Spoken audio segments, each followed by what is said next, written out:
Hey, my friend, I know you are doing so well. Hey, business is not easy, right? But every day you come up with the way to strive and really hit that target.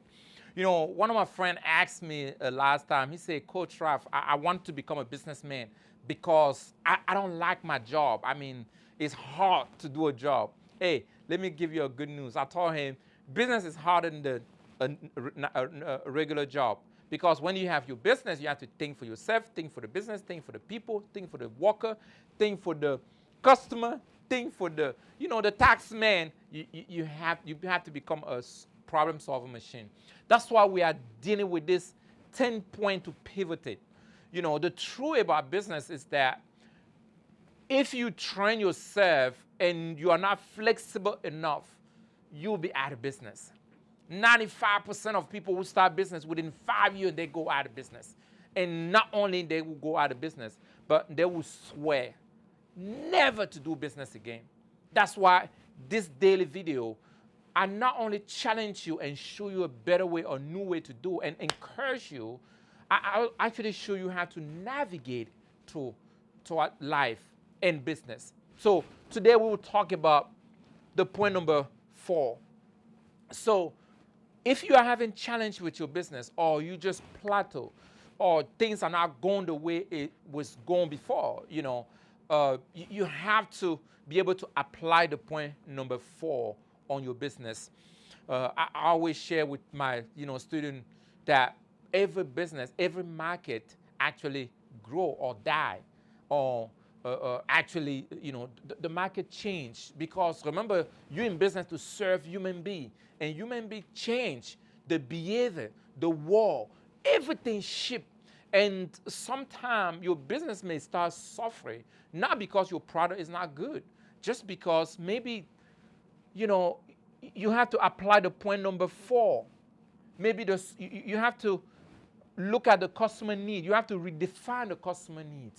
Customer that was buying maybe I don't know. Let's say customer that was buying cell phone minute 10 years back, they're not buying that anymore. But does that mean that there's no way you can sell cell phone minute again? No. You just have to expand the scope of your market. So the point number 4, the way to pivot it is the customer need. You have to redefine the customer need. And one of the answers is to expand the scope. So let's say if I'm selling cell phone minute, for example. Let me continue with that. And I'm based in Lagos. And the market is good. I was just selling in Lagos. I was doing maybe $1 million a year. And for some reason, I can't reach that number. Let's assume that there's 10 million people in Lagos. And I can't reach that number anymore with my cell phone minute, right?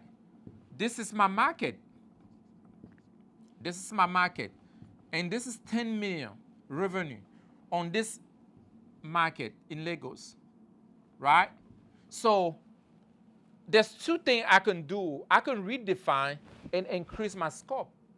So I will target Lagos and maybe Abuja, right?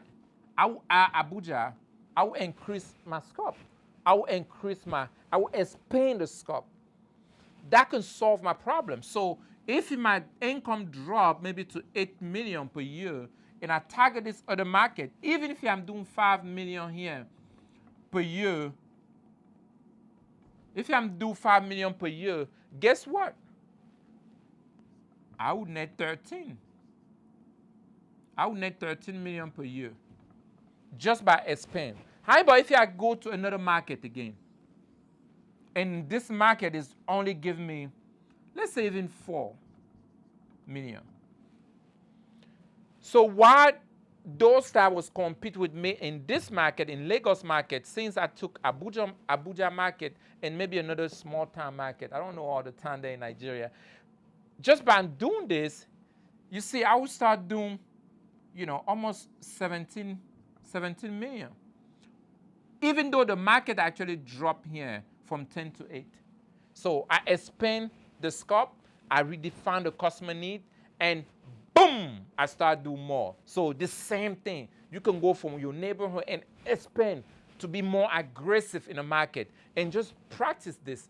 And that would be the way to pivot it. When people are going out of business, look at if your expense was 8 million and you target other market and project from here and reach out there, you may maintain the same and maybe add transportation, but the market value is going to increase because you actually expand the scope of your market and target more clients. Tomorrow we'll talk about something more powerful. See you tomorrow. And now, before we talk about that tomorrow, share with me how you can apply this into your business. Show me how you can apply this, because you have to be prepared. Remember, we talk about the power of anticipation. You don't want to hit the bump before you wake up and be like, oh, I'm hitting the bump. You want to anticipate and solve the problem before the problem occurs. See you tomorrow.